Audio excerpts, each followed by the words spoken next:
بسم الله الرحمن الرحيم، والصلاة والسلام على رسول الله سيدنا محمد وعلى آله وصحبه أجمعين.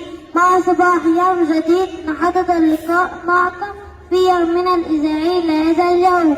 موضوع إذاعتنا اليوم عن اليوم العالمي للطفل. باعتبار الأطفال هم أمل الغد وبراءة المستقبل ونبع الحب والبراءة، نبدأ أولى فقرتنا الإذاعية بالقرآن الكريم والطالب عبد الرحمن وائل.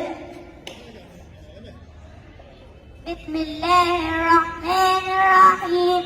لله ملك السماوات والأرض، يخلق ما يشاء، يهب لمن يشاء إناثا ويهب لمن يشاء الذكور أو يزوجهم ذكرانا وإناثا ويجعل من يشاء عقيما، إنه عليم قدير.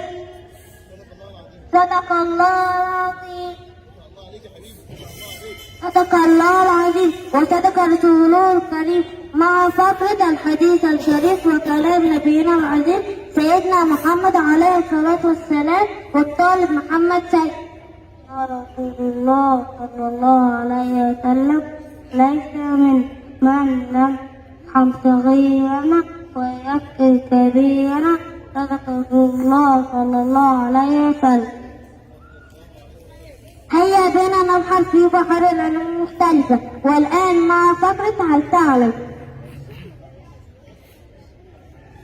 خذ العلم ويقدمها الطالب لأي عالم.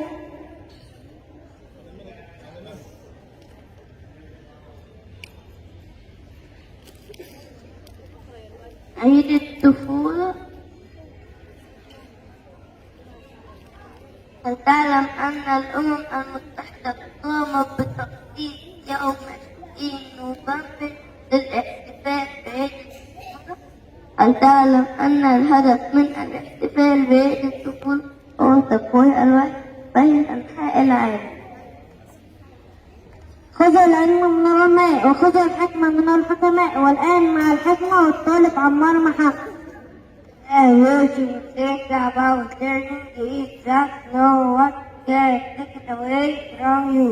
شيء جيد في التعلم. إنه لا أحد بإمكانه أن يأخذه منك. الطفل